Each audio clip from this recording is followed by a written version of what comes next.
Today on Monkey Life. New arrival Kiki has her first encounter with another chimp. Patricia, modify your behavior. Emergency dental treatment for woolly monkey Bueno.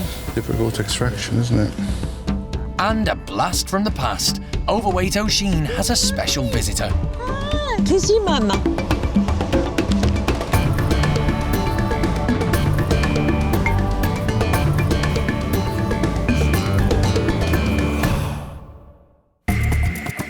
This is Monkey World in Dorset. Based deep in the English countryside, it's home to more than 240 monkeys and apes and is the largest sanctuary of its kind on the planet. Dr. Alison Cronin and her team rescue and rehabilitate primates from all over the world. We just would like to make a nice life for the monkeys.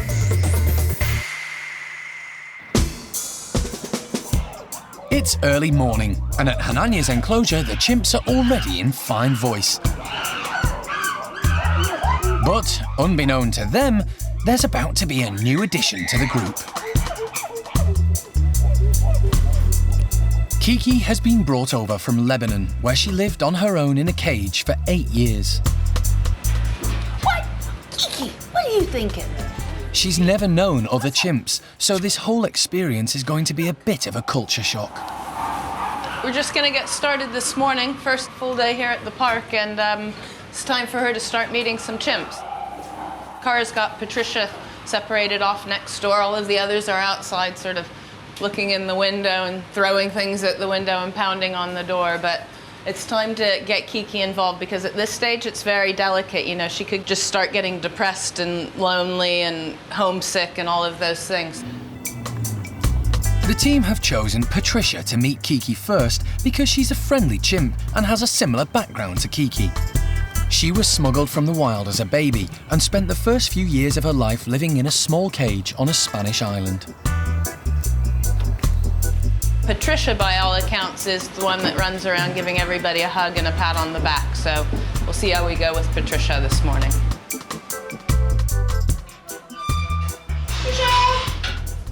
The team are apprehensive because they don't know how either of the chimps will react. Kiki has been on her own for a long time. Good girl. Should we open the door? Yeah. It seems calm, quiet before it starts getting agitated. Kiki immediately approaches Patricia, who very gently makes contact but doesn't overdo it. A bit too brave, maybe. Oh, Patricia! That's this amazing instinct thing, isn't it? Wow! Didn't expect that. No. The team are impressed with Kiki's confidence and the way Patricia is interacting with her.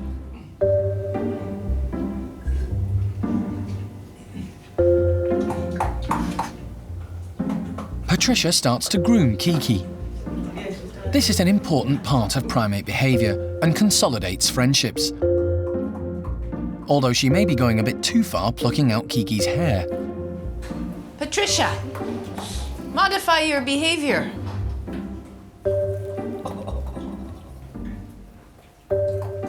The team couldn't be happier with the way this meeting has gone. She walks straight in and walks up to people like that. They might just go, oh, okay. And if she's like that with Simon and the rest of them, they're gonna love her to bits, yeah. So, once again, Patricia has proved to be the perfect choice for her first introduction and seems to have put Kiki at ease. It was very, very, very obvious that she's a bright, I was going to say bright cookie, a bright Kiki. Very clever girl, but that can go either way. That can make you a real nightmare, or it can make you a good diplomat. And she's obviously, so far, a diplomat. Do we thank our lucky stars and leave it? Do we bring anybody else into it? Do we need more space before anybody else goes in? I think we need more space. Yeah. Okay, so we'll leave these guys and hope that she's not bald by tomorrow. Yeah. Kiki's bald arms are a result of over-grooming. It's a behaviour pattern that's well known at the park. I think a lot of the time the over-grooming that we get here at the park probably relates to the traumatic background that a lot of our chimpanzees have come from. When I was first contacted about Kiki, I was sent some photographs, and one of the most notable things was she had these glowing white naked arms that looked almost like she had sleeves on. When you're sat in a cage all by yourself 24/7 with nothing else to do, you do sort of start picking either at your fingernails, or in Kiki's case, she simply plucked out every single hair on her forearms. Grooming is perfectly natural, and it's not just chimps who do this. All primates, from the smallest to the largest, groom both themselves and each other. It helps to keep their coats free of parasites, but more importantly, it's a social activity and helps strengthen bonds. However, sometimes, like Kiki, they can overdo it. One group in particular has perfected the art of over-grooming. Out of all of the chimpanzees here at the park, the most notable group that has an over-grooming tendency is Hananya's group. A lot of them have these very funky patterns. Some people it's just on their forearms. Some people it's over the shoulders, back of the neck's a common one. So Hananya's is the group of interesting hairdos. They're not just sort of flicking through the hair and checking out the skin. They lean forward and they actually pull out each little hair. Although a very happy group, Hananya's chimps just seem to enjoy grooming more than others at the park. Alison has her own theories. They are a relatively young group who are at that really delicate stage in life where times can be a little bit tricky and stressful, and often nervous behavior can be displaced by grooming. One other very common thread, though, within Hananya's group is that almost the entire group have all been brought on by Sally over in what was our nursery group. And Sally has always loved over-grooming, forearms in particular. So I think it's probably a little bit of everything. Having Sally as a mother, being an orphan and not having appropriate social background, as well as now just a set behavior and culture in this group that's self-perpetuating.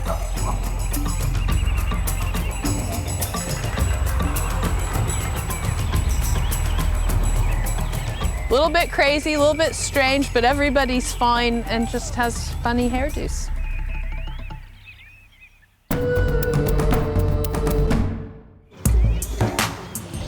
For months now, staff have been concerned about woolly monkey Bueno.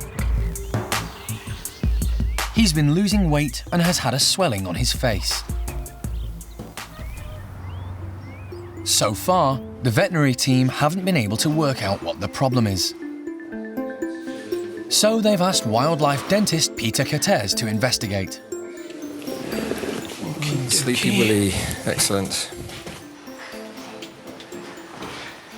This is a woolly monkey called Bueno, and occasionally he has signs that might be related to a dental problem. The occasional abscess which comes up around the face, either here or perhaps up here sometimes. And we have Peter here today, so we'd like to get it resolved.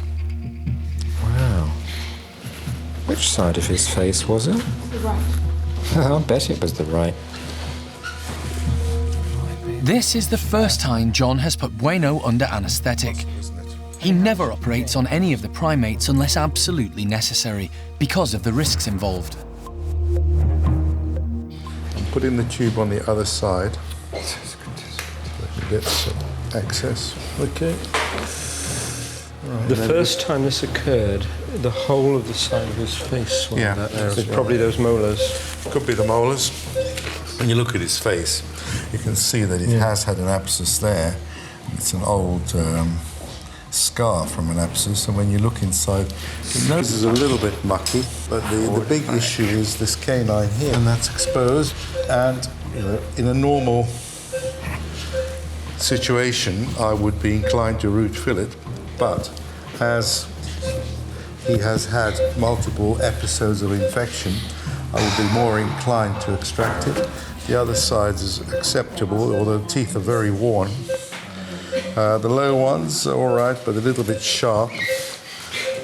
There's a couple of roots on the other side as well, but this is the priority. Okay? So it's bad news for Bueno. He has several rotten teeth and they're going to need to come out. What we do is we just make a standard incision. Woolly monkeys need to have strong teeth because in the wild they eat tough, fibrous foods. They also need to be able to protect their family if there are territorial disputes with other woolly monkey troops. These teeth are designed to last. They're not like our pathetic little teeth. They've got roots the size of buses on them.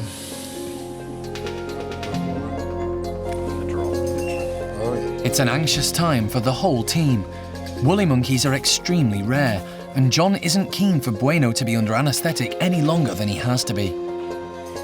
But this operation is going to take several hours. Difficult extraction, isn't it?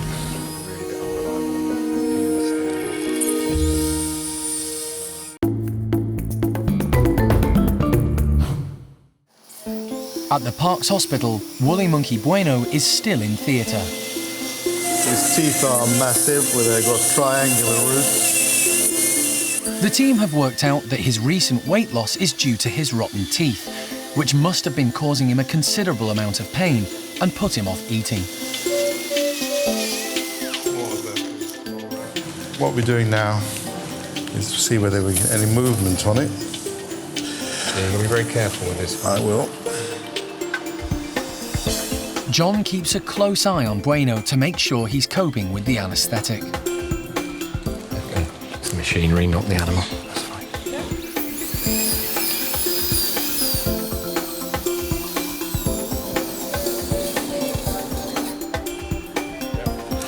You can see the length of that, and you're going to get some movement. I feel it.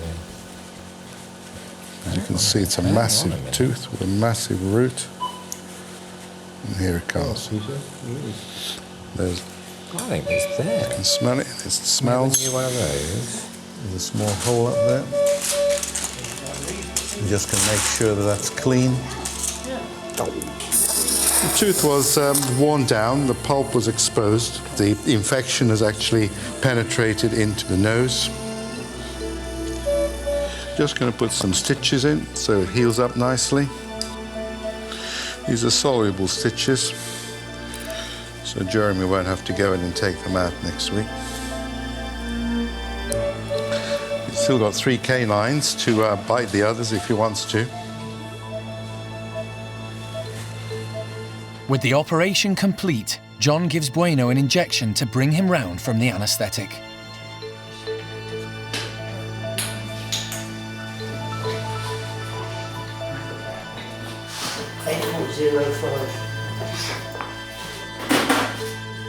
The team are on tenterhooks until they see him begin to wake up. Jeremy is keen to get Bueno back into his group as soon as possible to avoid any unnecessary stress.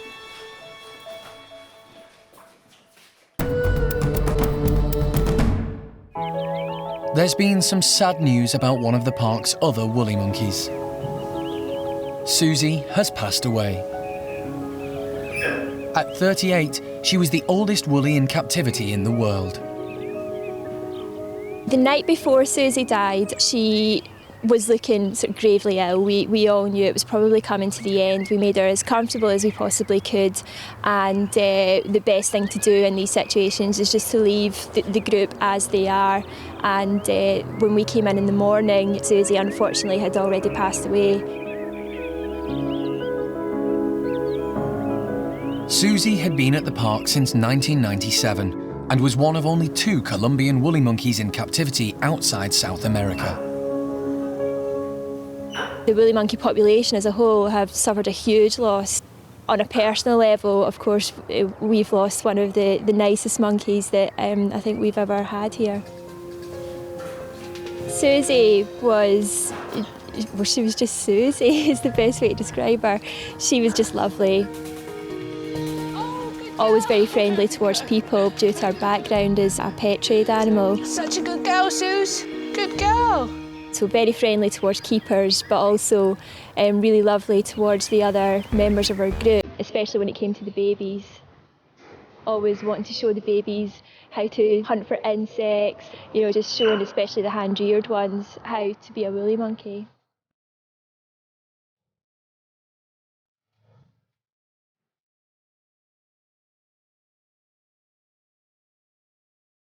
She did get on very well with Julio and Diego. When they first were introduced back into the woolly monkey family after being hand-reared, it was Susie that we turned to first. Are you going to check Susie out? She was the one who showed them how to be a real woolly monkey, so she did have a particularly close bond with those two. Diego was her best friend.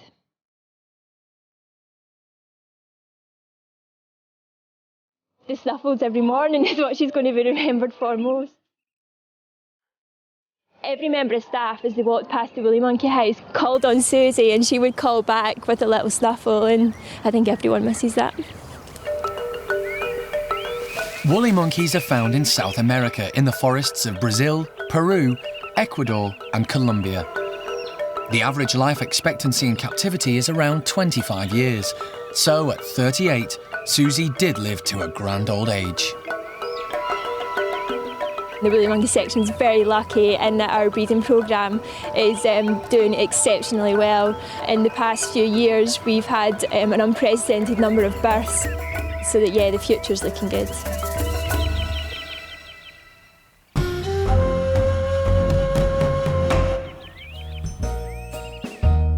Overweight orangutan O'Sheen arrived at the park several months ago from South Africa.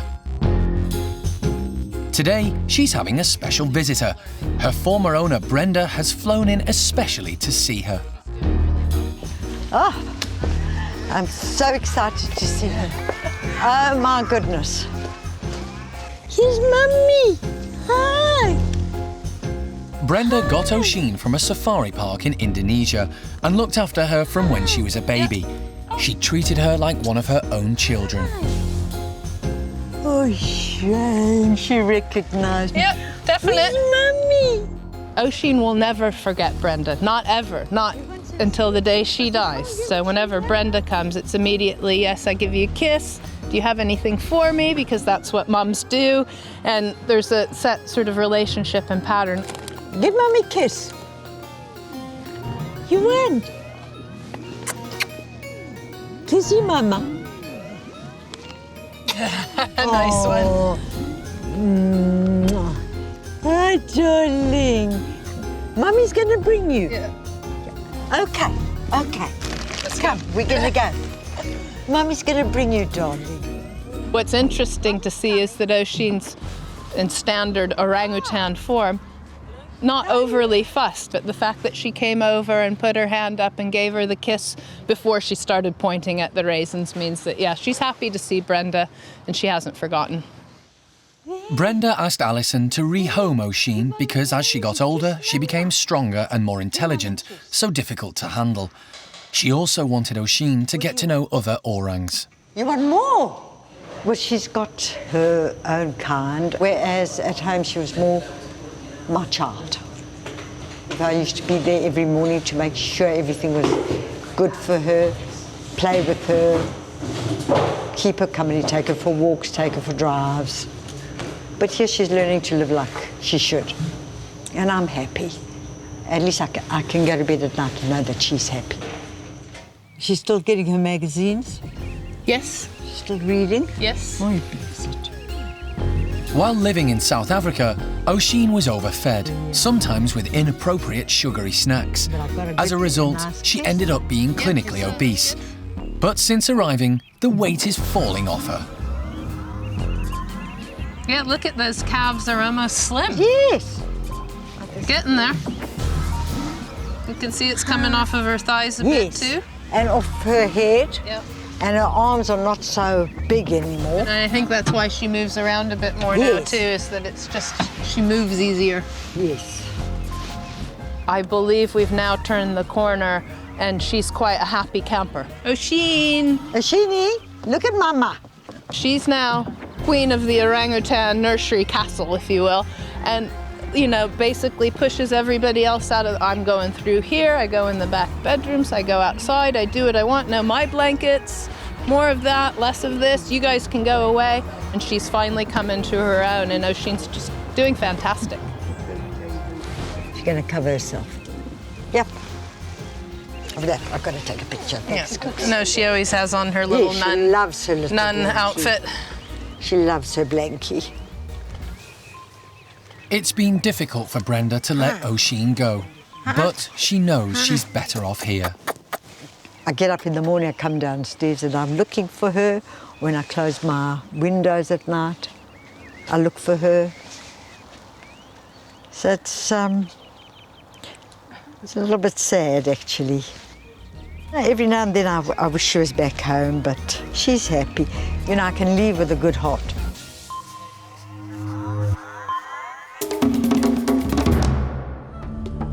Next time on Monkey Life. Going, gone. It's Oisin's big weigh-in. Good girl. There we go. Sit down. Good girl. And Kiki meets the leader of the gang, Hananya.